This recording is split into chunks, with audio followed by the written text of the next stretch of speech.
I'm Rick Green, and this is today's Constitutional Minute. I just watched a video of a mom in Wisconsin being harassed, threatened, placed on the list to be tracked by law enforcement because her great crime, her daughter went over to the neighbors to play. Now, fortunately, this lady had enough constitutional instincts to object to this Orwellian abuse of power, but she is far, far from alone. Examples like this are pouring in every day. Even in my own home state of Texas, the Laredo police decided that the best use of taxpayer-funded resources was to plan out and execute a sting operation to catch a beautician doing someone's nails in her home. A sting operation to stop a manicure. Most people saw the 40-year-old mom arrested in front of her kids in Idaho simply for taking her children to get some sunshine and exercise in the park. I could go on and on and on.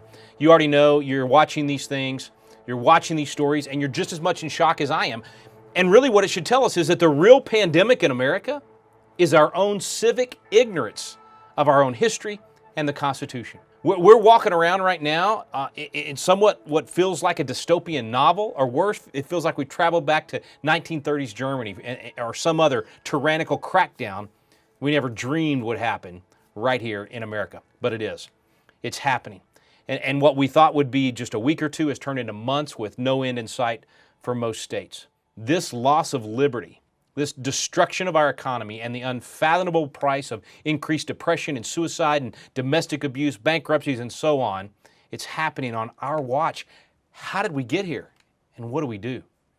You see, we let this happen because of our own lack of knowledge about our history, because of not even knowing our constitutional rights. We have no idea what the proper constitutional jurisdictions of government are. You know, the very purpose of a constitutional republic is to protect our rights, to protect the right of that mom in Wisconsin to let her kid go play with the neighbors, and protect her parental rights to know that it's her decision, not the local mayor who put in whatever order she supposedly was violating, or a governor's order that she supposedly violated. The government's purpose is to secure our rights. That's what the Declaration says, that to secure these rights, governments are instituted among men, deriving their just powers from the consent of the governed. I don't think this mom in Wisconsin gave her consent to be told her child could not even go outside and play. The very rights the Constitution specifically says are protected, from freedom of religion and assembly to protest, speech, travel, due process, all these things have been completely trampled by governor after governor, mayor after mayor. You might have saw the governor of New Jersey was questioned about some of his unconstitutional orders. And he said, well, I wasn't thinking about the Bill of Rights. Exactly, that's the problem. But friends, we haven't been thinking about the Bill of Rights either. As a nation, we haven't done that. Very, very few citizens, and even fewer legislators and leaders, knew enough about the constitutional rights that are guaranteed to say no to these draconian overreaches. A few governors like Governor Noem in South Dakota, a few police chiefs and sheriffs like Sean Ladden, Illinois, or District Attorney Matt Mills in Hood County, Texas, they've said no. They've said they will not do stay-at-home orders or enforce these things. So there's a few bright spots.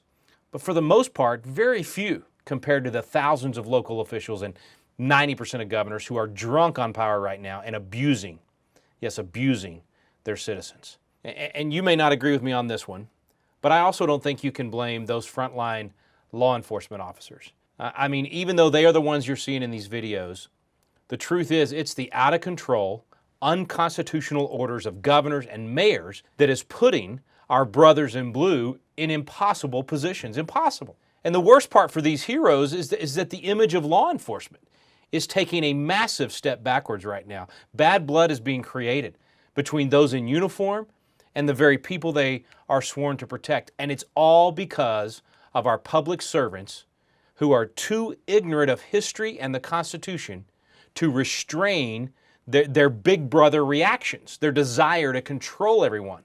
Instead of taking common sense steps that have worked throughout history, instead of doing that, they are trying to out-martial law each other as they seek to control every single movement of every single person within their territory, or what they act like as their own personal kingdom. So what do we do? How do we turn this thing around? How does a mom in Wisconsin respond to this? Well, it starts with us. I mean, first of all, we have to know our rights. Ignorance is curable, okay? We can learn these things. We can study these things. And if civic ignorance got us into this mess, then civic literacy can both get us out and prevent it from happening again. So that means it starts with us. We have got to study once again Basic civics. We got to study the Constitution. We got to study history. We need to know what happened back in 1918 with the Spanish flu. And if we know that, we'll realize they didn't use draconian orders like these governors are using today. And they not only got through Spanish flu, they fought World War I at the exact same time. If we don't know history, we don't know those things. Same thing with the Constitution. If we don't know our rights, in fact, this is the way John Jay put it. He was first Chief Justice of the United States Supreme Court. He was one of the framers of the Constitution and one of the authors of the Federalist Papers. And he said, every citizen ought to study the Constitution so they know their rights, they'll perceive when they've been violated, and they'll be the better prepared to defend and assert them. That's what's missing. We need to know our rights and know how to properly assert them. And most people are starting to think about this right now when they can't go visit a relative, when they've had their business shut down, when they're told that they are not essential. The government's deciding that. When we're arresting people for simply painting someone's nails or walking on the beach, we realize our rights are important. People are thinking about the Constitution sometimes for the first time in their life, but they're really thinking about it seriously and they're wanting to study. So I challenge you to do that. Let it start with you. Become a student of freedom.